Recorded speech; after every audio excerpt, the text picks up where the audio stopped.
these questions in the order in which they were submitted. How many forensic cases have you worked on? I've been doing forensic cases for several years. If we're talking about cases that are specifically where an attorney has hired me or the court has hired me, I've been doing that since 2010 when I became licensed. I've been doing other forensically related work beginning in 2007. How many times have you testified based on your evaluations? While I've done several forensic evaluations, I've only been asked to testify 3 times. This is my 3rd time.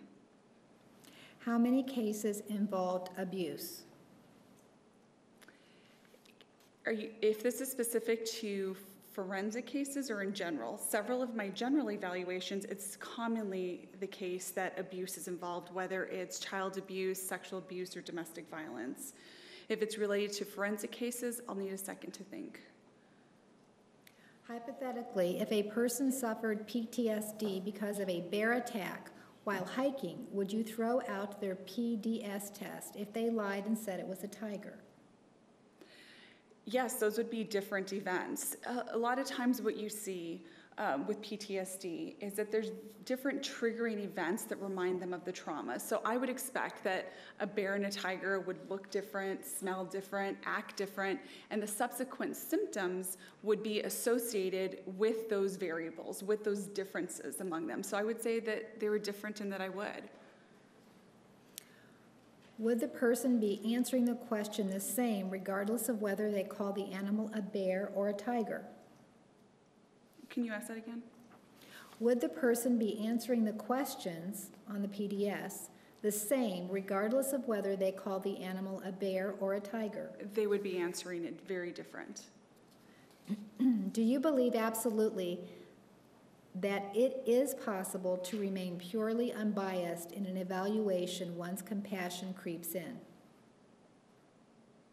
I do think it's possible to remain unbiased if you have some compassion. And there are indicators that we have to look within ourselves and barriers that we have to have in front of us to suggest whether we're crossing the line. So crossing the line could be giving something to someone, or maybe even being triggered by Overruled. Maybe even being triggered by our own traumas, our own life experiences that could make us feel biased. So I think it's very possible to have compassion and not be biased, but we have to make sure that we as professionals are really paying attention and watching that line. What types of people are at risk for developing or having borderline personality disorder? Unfortunately, anyone's at risk, but what we see is a higher prevalence rate of borderline personality disorder in individuals who have been exposed to trauma and neglect throughout their lifetime.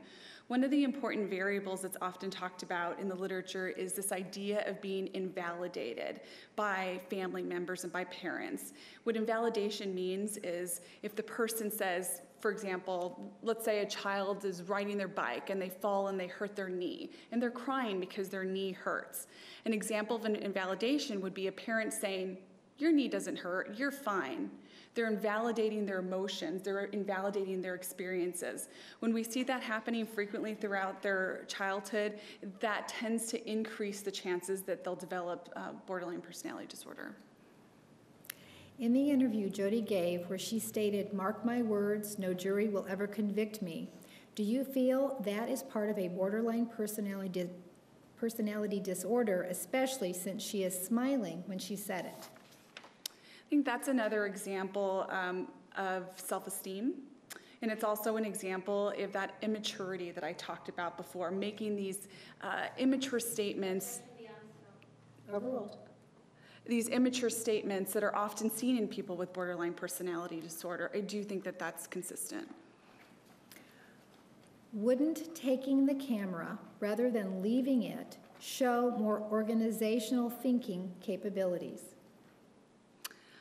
I would say that they're both an example of organization, just different type of organization, with the goal being hide the evidence, take away information associated with the killing.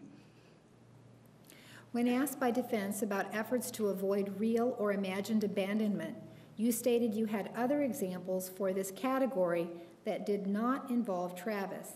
Can you share those examples? Yes. Throughout her diary, she used that word exactly, fear of abandonment. Oh, I take that back. Abandonment. I feel abandoned. She made that comment at least a couple times with other boyfriends. There was also indication in those relationships that they had cheated on her and that she continued to stay in that relationship and then subsequently befriend them and become very close to them despite being treated in that kind of way. Those were some of the examples that were found in other relationships. Do you think deleting pictures from a camera and then washing that camera is an attempt to remove or destroy evidence? That's the impression that it gives, yes. If you had not seen pictures proving that the evidence, photos, was recovered, given your knowledge of cameras, would you have viewed this as an effective attempt to destroy evidence? Can you ask that again, please? If you had not seen pictures proving that the evidence, photos, was recovered, given your knowledge of cameras, would you have viewed this as an effective attempt to destroy evidence?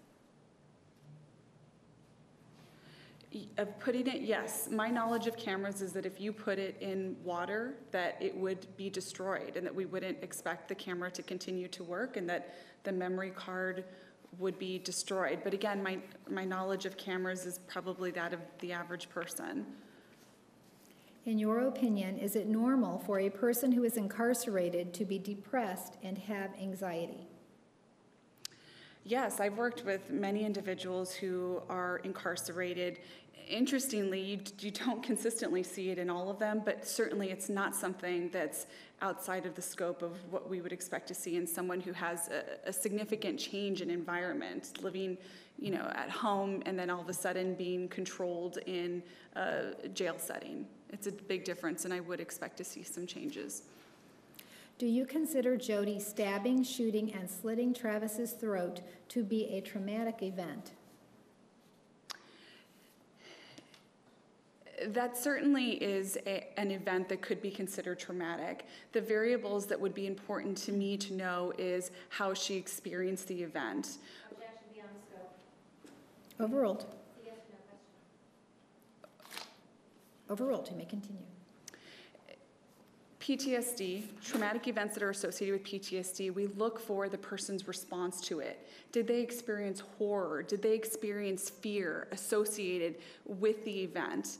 If there was this association of being terrified, fear, horror as a result of the event, and there's evidence that there was this horror, fear that continued after the event, then yes, I would consider it as a potential for the development of PTSD. You said you administered the TSI to Jodi because Dr. Karp had done the same, but you did not re-administer other tests that Dr. Karp or Dr. Samuels had given. Can you explain why? Yes, the tests that I gave 4 different tests. One was, again, just a measure to make sure that she had the right reading requisites for the self-report measure. Overruled. The other tests, the WACE and the MMPI, those are tests that are very commonly used in forensic settings, and for good reason. They provide us a lot of really good and important information. So I made the decision to use those tests because I thought it would be very helpful. In terms of why I didn't use the other tests, I felt like the tests that I gave answered the questions that I needed and that it wasn't necessary to administer those other tests. And I made the decision to administer the TSI because I did want to look at continuity across evaluators. Do you know what the differences are between the TSI-1 versus the TSI-2?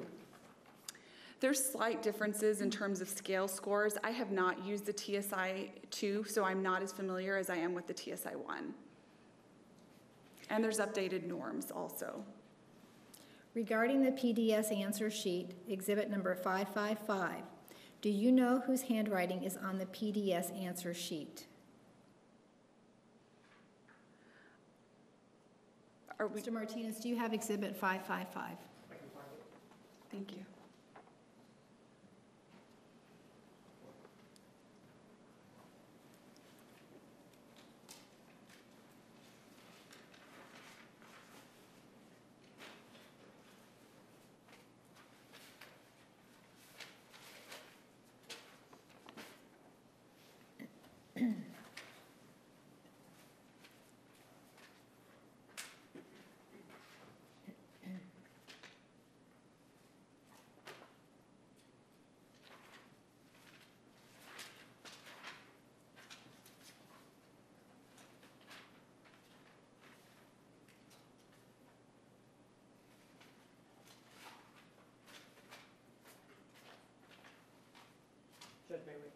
You may.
Dr. DeMarte, you've been handed Exhibit 550.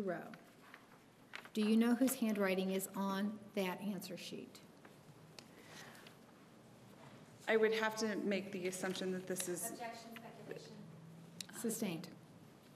Do you see any issues with Dr. Samuels filling out the answer sheet and possibly summarizing the written answers on Section 2? of this. Yes, this is often given to the person to fill out themselves. The only time that can happen is if it's someone who doesn't have the mobility to be able to do it themselves or isn't able to see properly, or there's some sort of impairment there that would prevent them from doing it. So I do see it problematic that if Ms. Arias didn't fill this out, that she didn't. That just isn't in line with how it's typically administered and could potentially be suggestive of something else. Does it cause any concern for you regarding the validity of the test that the written answers appear to be answered by someone who is familiar with psychological verbiage and not in layman's verbiage? Yes, that would be very concerning. Follow-up, Mr. Martinez. I think you indicated previously something about needing a minute to think about when you were being asked about your experience. Do you remember that? Yes. And have you had a moment to think about the question? Yes. And I believe the question was related to how many forensic evaluations. I'm going to have to give a general estimate. Again, I don't keep count of it. I'd say it's probably somewhere, if I'm using forensic evaluations as a general term, working with individuals who have been adjudicated or in the adjudication process, probably no more than 75, somewhere around there. No other questions? Come on.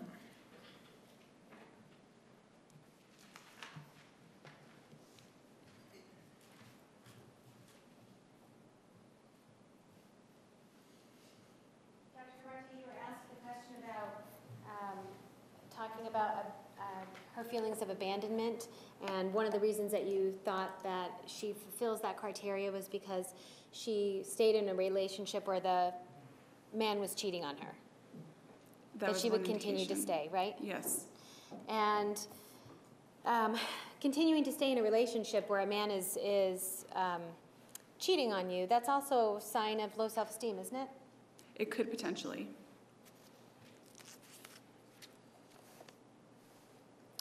And you were asked the question about whether or not it's normal to see anxiety and depression in somebody who's on a TSI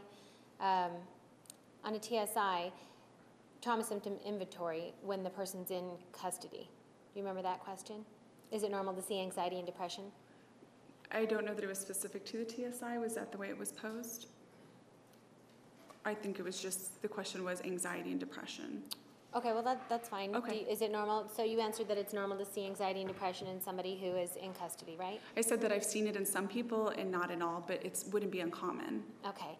And the trauma symptom inventory test that you gave to Miss Arias, you gave her 2, right? Yes. And one of the ones that you gave her, you were interested in her answering those questions as how they related from her feelings between January 2007 to January 2008, right? Yes. So she was not in custody during that time, right? That's correct. In fact, that was the time that she was involved with Mr. Alexander. Yes. And on that trauma inventory test, that one also showed anxiety, high anxiety levels, right? High anxiety, yes. High depression levels. Yes. Okay.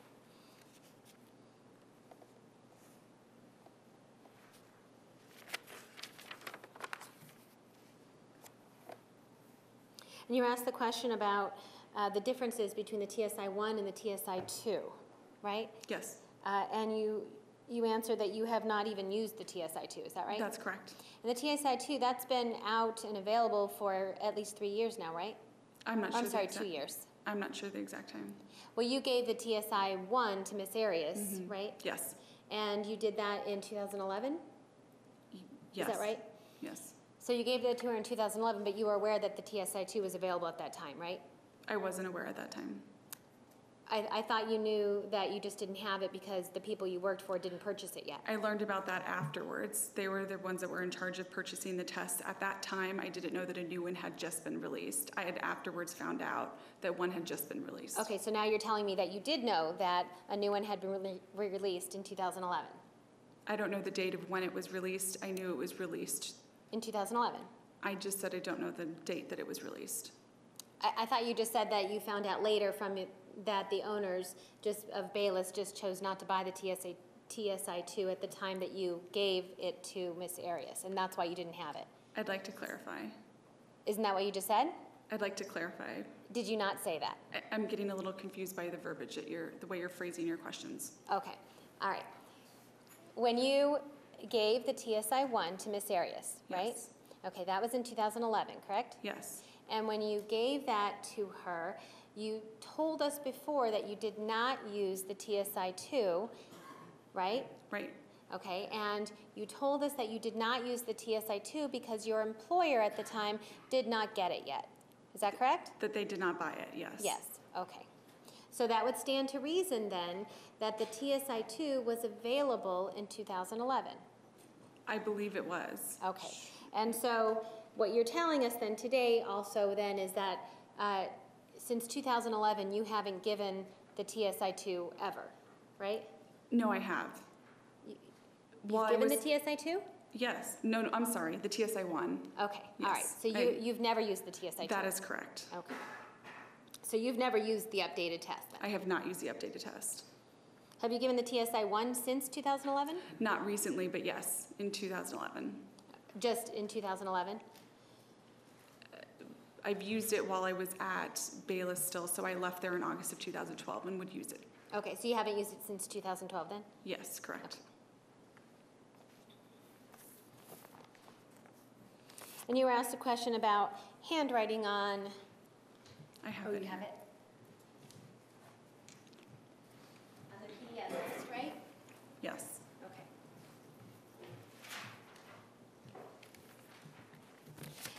And if at the time the PDS test is given, the person does not have the actual test booklet with them, answers can be written down on an extra sheet of paper, can't they?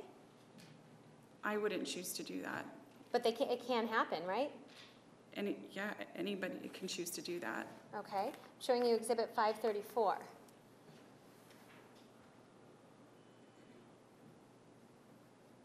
You see at the top, here it says the name Jodi Arias, right? I do. And then check marks, right? Yes. And then for question 13, you see it says item 12, right? Yes. And the writing is repeated emotional / psychological abuse, right? Yes.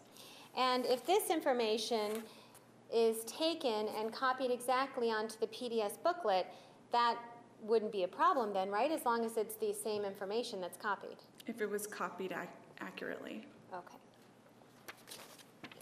And can you see the difference in handwriting between where we see repeated emotional and psychological abuse and, let's say, circle numbers that apply? Can you see the difference in handwriting there? Yes, but I'm not a handwriting expert. I know, just in your opinion. Objection, overruled. You said yes, but you're not an expert?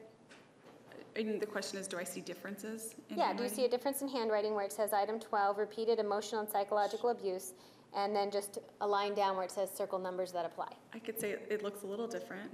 Just Yes. a little, okay. I do.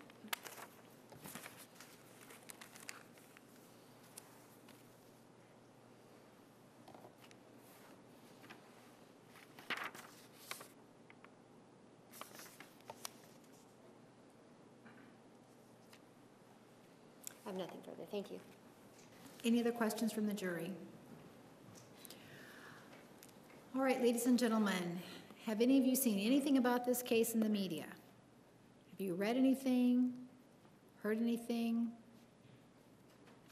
I see no hands. Has anyone attempted to talk with you about this case other than court staff and people associated with this trial?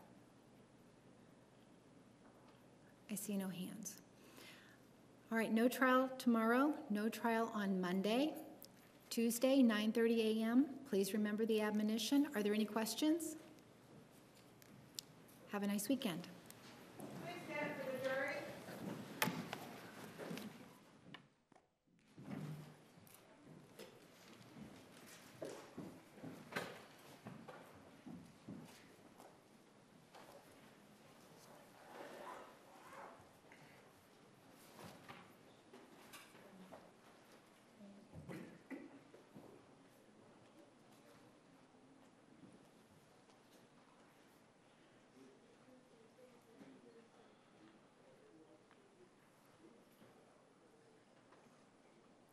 The record will show the jury has left the courtroom. Dr. DeMarte, did you have a question?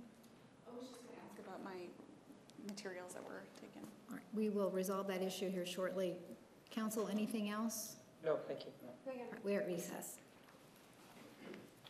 Please approach, counsel.